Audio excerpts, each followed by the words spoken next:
আওয়ামী লীগের যে ইশতেহার ছিল তারা সেখানে স্পষ্ট লিখেছিল তারা নির্বাচিত হলে ইসলামী যে মূল্যবোধ সেটি ধারণ করে তারা চলবে এবং সেই ম্যান্ডেটের পক্ষে কিন্তু ভোট হয়েছিল এবং সেই প্লটের উপর দাঁড়িয়ে 1971 সালের মুক্তিযুদ্ধ সংগঠিত হয়েছিল।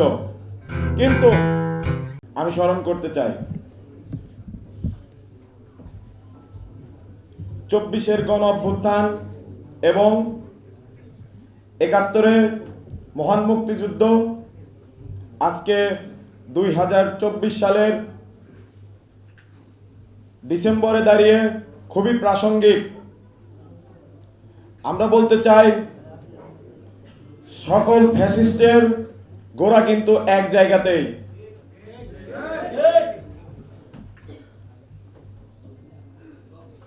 উনিশশো সালে সারা পূর্ব পাকিস্তানে তৎকালীন পূর্ব পাকিস্তানের মানুষ ম্যান্ডেট দিয়েছিল এবং বাংলাদেশ আওয়ামী লীগ বর্তমান যারা ফ্যাসিস্ট এবং আশা করি অতি শীঘ্রই তারা নিষিদ্ধ হবে, সেই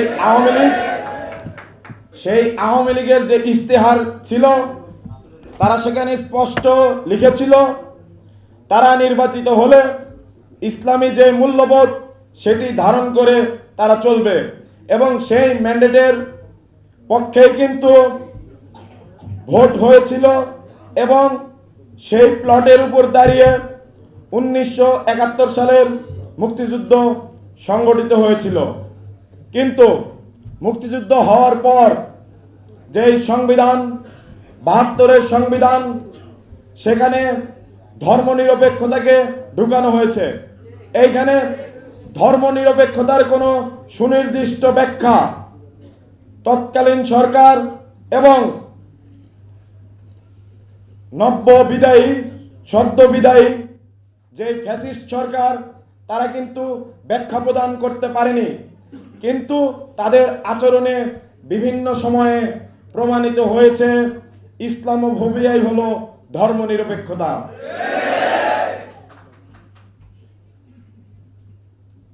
শহীদ তিতুমীর যেই স্বপ্ন নিয়ে দুর্বল বাঁশের কেল্লা সামনে দাঁড়িয়েছিলেন এবং নেতৃত্ব দিয়েছিলেন বাংলাকে সারা বাংলাদেশের এবং তৎকালীন অখণ্ড বাংলার মানুষেরা, নিপীড়িত মানুষেরা দলমত নির্বিশেষে তার পেছনে গিয়ে দাঁড়িয়েছিলেন।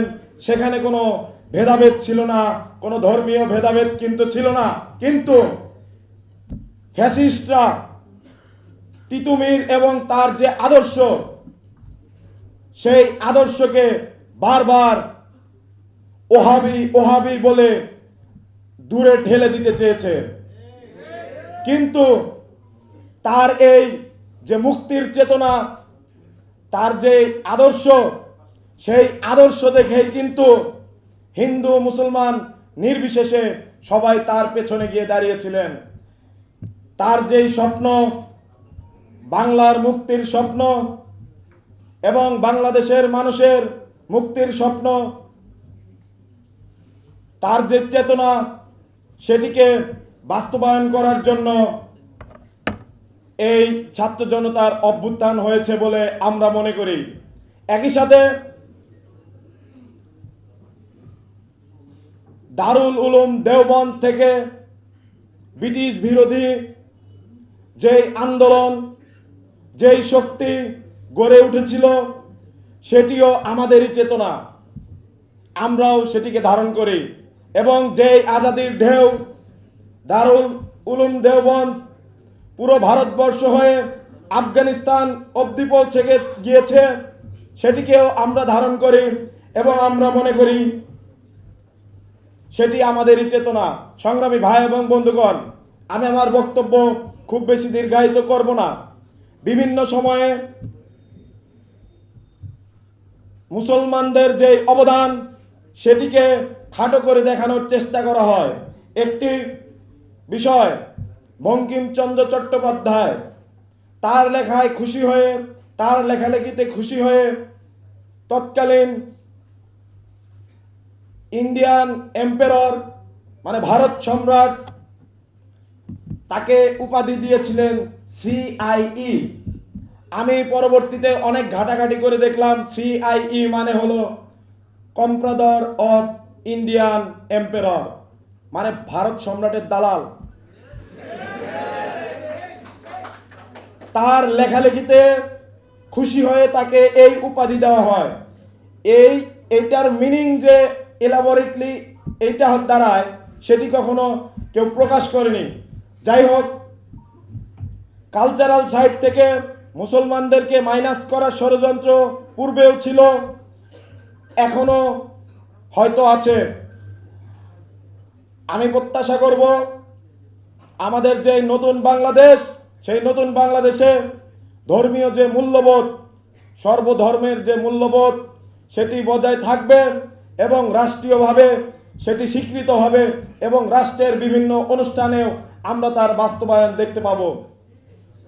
এই যে গণ অভ্যুত্থানের প্লট সৃষ্টি হলো, গণ অভ্যুত্থানের সবচেয়ে বড় অনুঘটক কোথায় ছিল, কোথায় লুকিয়েছিল আপনারা কি কেউ জানেন?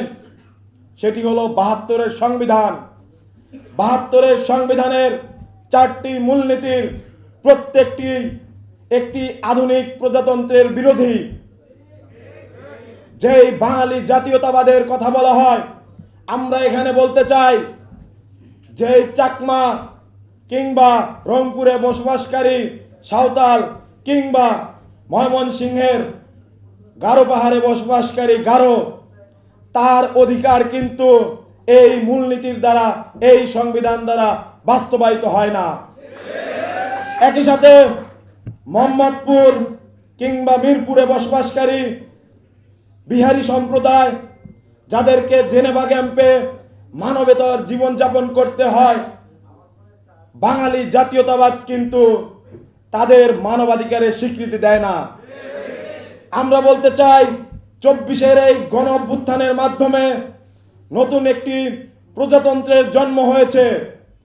সেটি কোনো রাজনৈতিক গোষ্ঠী কিংবা অন্য কেউ যদি স্বীকৃতি না দেয়, আমরা বলতে চাই রক্তের প্রতিটি ফোঁটার মাধ্যমে সেটি লিপিবদ্ধ হয়ে গেছে। এটিকে বানচাল করার চেষ্টা কেউ করবেন না।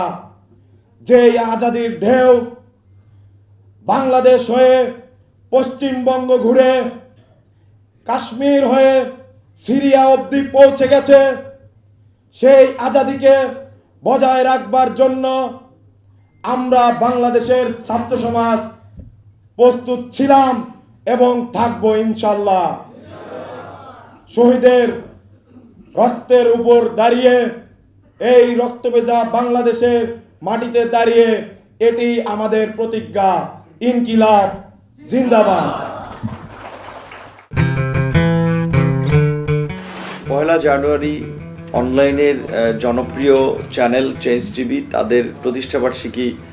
আমি তাদের প্রতিষ্ঠাবার্ষিকীতে এই চেঞ্জ টিভির সাথে যারা জড়িত সাংবাদিক, বিজ্ঞাপনদাতা, মালিকপক্ষ সকলকে শুভেচ্ছা জানাই। এবং চেঞ্জ টিভি অনলাইনে যে আসলে মানুষের কথাবার্তা, মত প্রকাশের ক্ষেত্রে একটা ভিন্ন মাত্রা নিয়ে এসেছে। এবং এই চেঞ্জ টিভি আমি মনে করি যে ইউটিউবে, ফেসবুকে, বিশেষ করে সোশ্যাল মিডিয়াতে মূল ধারার চ্যানেলের পাশাপাশি একটা বৈপ্লবিক পরিবর্তন ঘটাতে ভূমিকা রাখছে।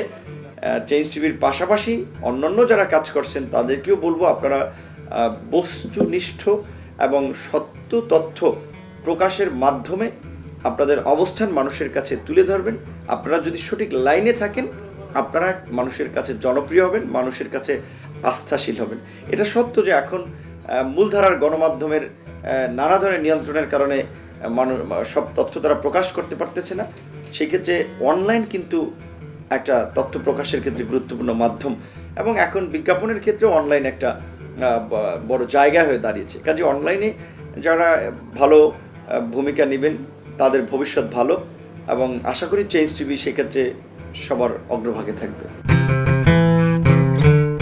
চেঞ্জ টিভি আসলে আমি নিজেও এটা দেখি, এবং চেঞ্জ টিভি তার সক্রিয়তা বজায় রেখে কাজ করছে। অনেক কিছু তাদের নিউজগুলোর মধ্যে আমরা দেখি, অন্যান্য প্রোগ্রামগুলোতেও বেশ ইনফরমেটিভ জিনিসগুলো থাকে। আমি এর সঙ্গে যুক্ত যারা কাজ করছেন তাদের সকলকে শুভেচ্ছা জানাচ্ছি, এবং চেঞ্জ টিভি যারা দেখেন সে সমস্ত দর্শকদেরকেও আমি শুভেচ্ছা জানাচ্ছি। আপনারা ভালো থাকুন, তবে একটি কথা, সড়কে আইন মেনে, নিয়ম মেনে আমাদের সকলেই যেন চলি সেই চেষ্টা করবেন। জীবন একটাই, সেই জীবন বাঁচানোর দায়িত্ব আপনার। আসসালামু আলাইকুম, আমি ক্রিকেটার মোহাম্মদ আশরাফুল। চেঞ্জ টিভিকে শুভেচ্ছা জানাচ্ছি। বাংলাদেশের প্রথম ইউটিউব জার্নালিজম চালু করেছেন তারা। এখানে আমি আশা করব তারা সবসময় পজিটিভ নিউজগুলাই তুলে ধরবেন, আমাদের দেশের সব কিছু। যেহেতু আমি স্পোর্টসম্যান, আমি আশা করব যে সকল স্পোর্টস নিউজগুলো ওনারা পজিটিভভাবেই তুলে ধরবেন এবং দেশের সব কিছুই তুলে ধরবেন। শুভেচ্ছা রইল চেঞ্জ টিভিকে।